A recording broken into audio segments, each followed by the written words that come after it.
আসসালামু আলাইকুম প্রিয় শিক্ষার্থী বন্ধুরা, তোমরা কেমন আছো? আশা করি ভালো আছো।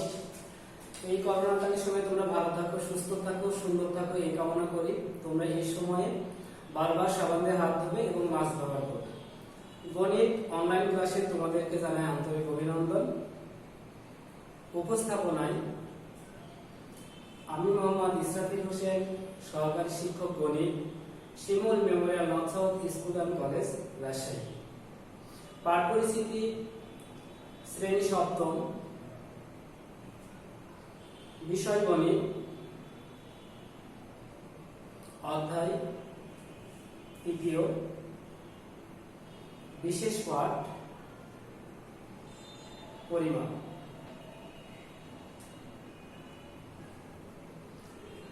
শিক্ষকগণ, প্রিয় শিক্ষার্থীরা, এই পাঠ শেষে তোমরা দেখো ত্রিভুজের ক্ষেত্রফল নির্ণয় করতে পারবে, আয়তাকার ক্ষেত্রের পরিসীমা কি তা বলতে পারবে, ঘনকের তলার ক্ষেত্রফল নির্ণয় করতে পারবে। প্রিয় শিক্ষার্থী বন্ধুরা, আলোচ্য বিষয় আমি বলবো, তোমরা সাথে সাথে খাতা লিপিবদ্ধ করে নিবে। দেখো, আলোচ্য বিষয় পরিমাপ, ক্ষেত্রফল, পরিসীমা এবং গাণিতিক সমস্যা। আশা করি আমার সাথে সাথে বলার সাথে সাথে তোমরা আলোচ্য বিষয়গুলো ঝটপট খাতায় লিপিবদ্ধ করেছো। এরপরে দেখো পরিমাপের সূত্রাবলী। আয়তাকার ক্ষেত্রে ক্ষেত্রফল হলো দৈর্ঘ্য গুণন বর্গ একক। এখানে বর্গ এককটা হলো, যদি এখানে দৈর্ঘ্য মিটারে থাকে তাহলে আমরা বর্গ মিটার লিখব, যদি সেন্টিমিটার থাকে তাহলে বর্গ করে এই যে এককের জায়গায় সেন্টিমিটার লিখব। এরপরে দেখো যে আয়তাকার ক্ষেত্রে দৈর্ঘ্য, যখন দৈর্ঘ্য নির্ণয় করতে পারবে তখন আমরা কি করব, ক্ষেত্রফলকে প্রস্থ দ্বারা ভাগ করব। তাহলে কি হবে, ক্ষেত্রফল ভাগ প্রস্থ। দেখো এখানে একক, দৈর্ঘ্য যখন প্রস্থ, ক্ষেত্রফল শুধু বর্গ হবে আর দৈর্ঘ্য বা প্রস্থ যখন তখন শুধু একক হবে। এই দেখো এখানে ক্ষেত্রফল ভাগ হলো প্রস্থ একক। এবার যদি বলি যে আয়তাকার ক্ষেত্রে প্রস্থ, তাহলে এই প্রস্থটা এখানে আসবে, দৈর্ঘ্যটা এখানে যাবে। তাহলে কি হবে, আয়তাকার ক্ষেত্রে প্রস্থ ক্ষেত্রফল ভাগ দৈর্ঘ্য একক। এরপরে দেখো আয়তাকার ক্ষেত্রে পরিসীমা। আয়তাকার ক্ষেত্রে পরিসীমার সূত্র হলো 2 গুণন দৈর্ঘ্য যোগ প্রস্থ একক। দেখো 2 গুণন দৈর্ঘ্য যোগ প্রস্থ, অর্থাৎ আমরা দৈর্ঘ্য এবং প্রস্থকে যোগ করে দুইটা গুণ করলে কি পাবো, পরিসীমা পেয়ে যাবো। এরপরে দেখো ত্রিভুজের ক্ষেত্রফল। ত্রিভুজের ক্ষেত্রফল অনেকগুলো ত্রিভুজের ক্ষেত্রফল আছে। তোমাদের জন্য প্রিয় শিক্ষার্থী বন্ধুরা, তোমাদের জন্য যে সূত্রটুকু ব্যবহৃত হবে সেটা বলা হয়েছে, যেমন ত্রিভুজের ক্ষেত্রফল হলো হাত গুণ ভূমি গুণ উচ্চতা। এখন দেখো এখানে ক্ষেত্রফল আছে, এখন হাত গুণ ভূমি গুণ উচ্চতা। এখন আমি যদি বলি যে ভূমি সমান কি হবে, তাহলে ভূমি সমান হবে কি 2 গুণন ক্ষেত্রফল ভাগ উচ্চতা। আবার যদি বলি যে উচ্চতা নির্ণয় সূত্রটা কি হবে, তাহলে কি লিখবো, 2 গুণন ক্ষেত্রফল ভাগ হলো ভূমি। তাহলে আমরা একবার দেখে নিই। ত্রিভুজাকার ক্ষেত্রে ভূমি সমান 2 গুণ ক্ষেত্রফল ভাগ হলো উচ্চতা একক। তারপরে দেখো ত্রিভুজাকার ক্ষেত্রে উচ্চতা, তাহলে 2 গুণ ক্ষেত্রফল ভাগ হলো ভূমি। দেখো ভূমি যখন এখানে আসে তখন উচ্চতা এই জায়গায়, উচ্চতা যখন এখানে আসে তখন ভাগ হচ্ছে ভূমি। এরপরে দেখো যে আয়তাকার ঘনবস্তুর আয়তন, এটা তোমাদের প্রয়োজন নাই, তবুও একটু দেখো ঘন সম্পর্কিত তোমাদের অধ্যায়ে অঙ্ক আছে, সেই কারণে এটা লাগবে। আয়তাকার ঘনবস্তুর আয়তন, দেখো দৈর্ঘ্য প্রস্থ এবং উচ্চতাকে আমরা যদি গুণ করি তাহলে আমরা ঘনবস্তুর আয়তন পেয়ে যাব। এরপরে দেখো এক নজরে আমরা একটু দেখবো এই অধ্যায়ে ওজন পরিমাপের একক হলো গ্রাম, দৈর্ঘ্য পরিমাপের একক হলো মিটার, তরল পদার্থ পরিমাপের একক হলো লিটার।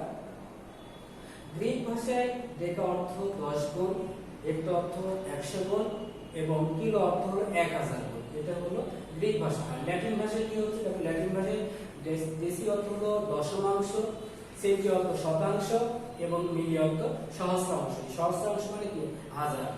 এরপরে দেখো প্রয়োজনীয় একাকাবলী। আমাদের এই অধ্যায়ে দেখো যে 1 মিটার সমান হলো 100 সেন্টিমিটার। তারপর দেখো 1 কিলোমিটার সমান হলো 1000 মিটার। তারপরে দেখো 1 লিটার হলো 1000 ঘন সেন্টিমিটার। এরপরে দেখো 1 একর সমান হলো 4046.86 বর্গ মিটার প্রায়। আর 1 ইঞ্চি সমান হলো 2.54 সেন্টিমিটার। এই এককগুলো তোমরা যখন বাসায় থাকবে অবসর সময় তোমরা একটু দেখে নিবে। এরপরে দেখো সরাসরি আমরা অঙ্কে যাই। একটা ত্রিভুজাকার ক্ষেত্রের ভূমি 10 মিটার ও উচ্চতা 6 মিটার, এর ক্ষেত্রফল নির্ণয় করো। তো প্রিয় শিক্ষার্থী বন্ধুরা, আমরা কি জানি ত্রিভুজের ক্ষেত্রফল হলো হাফ গুণ ভূমি গুণ উচ্চতা। তাহলে আমরা সমাধান লিখে দিব, দেওয়া আছে ভূমি 10 মিটার এবং উচ্চতা 6 মিটার। অর্থাৎ ত্রিভুজাকার ক্ষেত্রের ক্ষেত্রফলটা কি হবে? তবে এটা কি ত্রিভুজাকার, দেখো ভূমিটা হলো 10 মিটার, উচ্চতা ভূমি হলো 10 মিটার, উচ্চতা এখানে 6 মিটার, তোমরা 6 মিটার করে নিও। আর এখানে দেখো দেওয়া আছে 6 মিটার। তাহলে ত্রিভুজাকার ক্ষেত্রের ক্ষেত্রফলটা কি হবে? হাফ গুণ ভূমি গুণ উচ্চতা। দেখো এখানে আমরা সমান সমান দিয়ে হাফ লিখবো, তারপরে গুণ চিহ্ন দেব, তারপর ভূমি দেখো কত, ভূমি হলো 10 মিটার, এখানে 10 আসবে, তারপরে গুণ চিহ্ন দেব, তারপর দেখো উচ্চতা হলো 6 মিটার, 6 মিটার। তাহলে এটা কি হবে? বর্গ, দেখো একক কি আছে, মিটার আছে, তাহলে কি হবে? বর্গ মিটার। এবার দেখো 2 কে যদি আমি 2 কে যদি 10 কে ভাগ দিই তাহলে কত হবে? 5 হবে। 5 কে যদি আমি 6 কে গুণ করি তাহলে কত হবে? 30 বর্গ মিটার। তাহলে ত্রিভুজের ক্ষেত্রফল হলো 30 বর্গ মিটার। এটাই উত্তর। আশা করি বুঝতে পেরেছো। এরপরে আমরা দেখো একটি আয়তাকার ক্ষেত্রের দৈর্ঘ্য প্রস্থের 3 গুণ, এর চারিদিকে একবার প্রদক্ষিণ করলে 1 কিলোমিটার হাঁটা যায়। আয়তাকার ক্ষেত্রটির দৈর্ঘ্য প্রস্থ নির্ণয় করতে, দেখো এর চারিদিকে কিলোমিটার বলেছে, চারিদিকে যদি কোনো আয়তাকার ক্ষেত্রে চারিদিকে একবার ঘুরে তাহলে সেটা পরিসীমা হয়। তাহলে আমরা এখানে দেখো এখানে দৈর্ঘ্য এবং প্রস্থ হলো মিটারে আছে, আমরা এই কিলোমিটারকে আমরা মিটারে প্রকাশ করব। তার আগে দেখো দৈর্ঘ্য প্রস্থের কয় গুণ? 3 গুণ। তাহলে আমরা একটু আয়তাকার ক্ষেত্র দেখি চিত্রে। দেখো এই আয়তাকার ক্ষেত্রে এটা হলো দৈর্ঘ্য, এটা হলো প্রস্থ। আমরা যদি প্রস্থকে ক ধরি, ধরো প্রস্থ ক মিটার, তাহলে কি হবে? দৈর্ঘ্য কত হবে? 3 গুণ, তাহলে 3 ক মিটার। তাহলে দাও দেখো ধরি আয়তাকার ক্ষেত্রে প্রস্থ ক মিটার এবং অতএব আয়তাকার ক্ষেত্রে কি দৈর্ঘ্য কত হবে? 3 ক, অর্থাৎ প্রস্থের 3 গুণ। তাহলে এই আয়তাকার ক্ষেত্রে পরিসীমা কত হবে? 2 গুণ দৈর্ঘ্য যোগ প্রস্থ। তাহলে দেখো এটা লিখতে পারো। তার আগে দেখো এই যে পরিসীমা 1 কিলোমিটার আছে, 1 কিলোমিটার সমান কি 1000 মিটার। এবার আমরা কি করব? প্রশ্ন মতে দেখো কি বলছে, পরিসীমাটা এই 1000 টা হলো পরিসীমা। তাহলে প্রশ্ন মতে আমরা পরিসীমার সূত্রটি কি জানি? 2 গুণ দৈর্ঘ্য যোগ প্রস্থ। 2 গুণ দৈর্ঘ্য হলো 3 ক আর যোগ হলো প্রস্থ হলো ক, সমান সমান 1000। এখন দেখো এটার সাথে 3 ক যোগ ক এর সাথে 2 গুণ আছে। এবারে যে সংখ্যাটা গুণ থাকবে আমরা যদি ডান পাশে পক্ষান্তর করি তাহলে ভাগ হবে। তাহলে 3 ক যোগ ক সমান সমান দেখো 1000 ভাগ হলো 2। আমরা এখন দেখো 3 ক আর একটা ক যদি যোগ করি তাহলে কত হবে? 4 ক হবে। 4 ক সমান সমান এই 1000 কে দুইটা ভাগ দিলে কত হচ্ছে? দেখো 500 হবে। দেখো 4 ক এর সাথে 500 কি আছে? দেখো 4 ক এর সাথে 4 গুণ আছে। তাহলে এই 4 কে আমরা যদি পক্ষান্তর করি তাহলে কি হবে? ডান পাশে পক্ষান্তর করলে কি হবে? ভাগ হবে। তাহলে ভাগ ক সমান সমান দেখো এই 500 ভাগ হলো 4। এখন 500 কে যদি আমরা 4 দ্বারা ভাগ দিই তাহলে কত হয়? 125 হবে। তাহলে দেখো আমরা এখানে ধরে নিয়েছি যে ক্ষেত্রটি প্রস্থ হলো ক মিটার, তাহলে প্রস্থ কত? 125 মিটার। আর দৈর্ঘ্য 3 ক, তাহলে 125 কে যদি আমরা 3 দ্বারা গুণ করি তাহলে আমরা দৈর্ঘ্য পেয়ে যাব। ওকে, দেখো প্রস্থ 125 মিটার, অতএব এবং দৈর্ঘ্য হলো 125 গুণ 3 মিটার, তাহলে কত হচ্ছে? 375। এই উত্তর হলো দৈর্ঘ্য এত মিটার, প্রস্থ হলো 125 মিটার। আশা করি অঙ্কটা বুঝতে পেরেছো। যদি বুঝতে না পারো তাহলে তোমরা অবশ্যই হোয়াটসঅ্যাপ গ্রুপে আমাকে নক করবে, আমি তোমাদেরকে আবারও বুঝিয়ে দেবো। এরপরে দেখো একটি সমান্তরিক ক্ষেত্রের ভূমি 40 মিটার, উচ্চতা 50 মিটার, এর ক্ষেত্রফল নির্ণয় করো। তাহলে আমরা দেখো সমাধান, আমরা একটা সমান্তরিক ক্ষেত্র দেখি। দেখো এটা একটা সমান্তরিক ক্ষেত্র, এটা ভূমি দেখো এই অংশটুকু হলো ভূমি আর এই যে এখান থেকে এটা হলো উচ্চতা। তো ভূমি হলো 40 মিটার আর উচ্চতা হলো 50 মিটার। তার সমান্তরিক ক্ষেত্রফল কি? ভূমি গুণ উচ্চতা। তাহলে দেওয়া আছে, আমরা লিখবো সমাধানে দেওয়া আছে ভূমি হলো 40 মিটার এবং উচ্চতা হলো 50 মিটার। অতএব সমান্তরিকের ক্ষেত্রফল হবে ভূমি গুণ উচ্চতা, অর্থাৎ 40 হলো ভূমি, উচ্চতা হলো 50। আমরা 40 কে যদি 50 কে গুণ করি দেখো 5 দিয়ে 4 কে গুণ করলে হচ্ছে 20 হবে। আর দুটো সমান, তাহলে কত হচ্ছে? 2000 বর্গ মিটার। উত্তর 2000 বর্গ মিটার। আশা করি অঙ্কটা বুঝতে পেরেছো।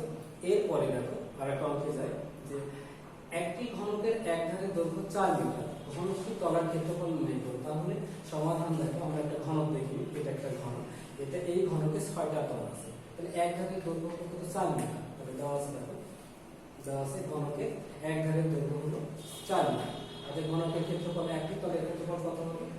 এই 4 কে 4 দিয়ে গুণ করলে 16 বর্গ মিটার। আমরা জানি ঘনকে 6টি তল আছে। কয়টি তল আছে? 6টি। তাহলে মোট তলের ক্ষেত্রফল কত হবে?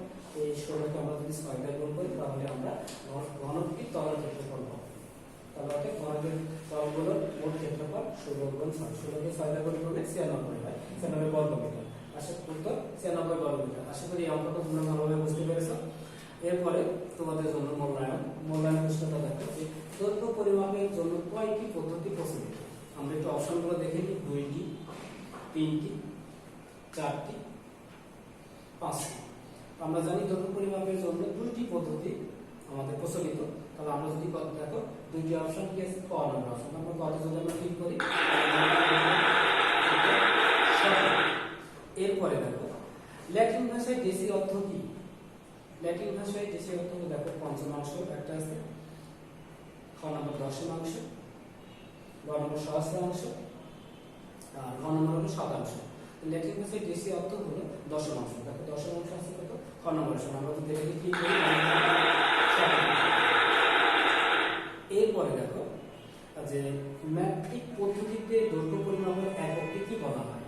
এখানে দেখো গ্রাম, তারপরে মিটার, বর্গমিটার, তারপরে লিটার। ম্যাট্রিকের দৈর্ঘ্য পরিমাপের একক কি, মিটার। তাহলে দেখো খ নম্বর অপশনে কি আছে, মিটার আছে। আমরা যদি খাতে ক্লিক করি তাহলে কি হবে, এরপরে দেখো যে 0.007 মিটার সমান কত সেন্টিমিটার। আমরা যদি মিটারকে 100 দ্বারা গুণ করি তাহলে কি আমরা সেন্টিমিটার পাবো। তাহলে 100 কে যদি আমরা গুণ করি তাহলে একটি ডানে 2টা শূন্য আছে, তাহলে একে যদি গুণ করি তাহলে কত হবে, এই দশমিকটা 2 শূন্য পরে হবে, তাহলে হবে 0.7। তাহলে দেখো 0.7 কোন অপশন আছে, কত আছে 0 এটা, তারপরে খ এই অপশন, গতে দেখো 0.7 আছে, রত আছে 7। আমাদের উত্তরটা কত হবে, 0.7। আমরা যদি গ অপশনে ক্লিক করি তাহলে কি হবে, এরপরে দেখো নেক্সট ডে তোমাদের ক্লাস নাও হবে এই অধ্যায়ের উপর, অর্থাৎ এক্সারসাইজ 3।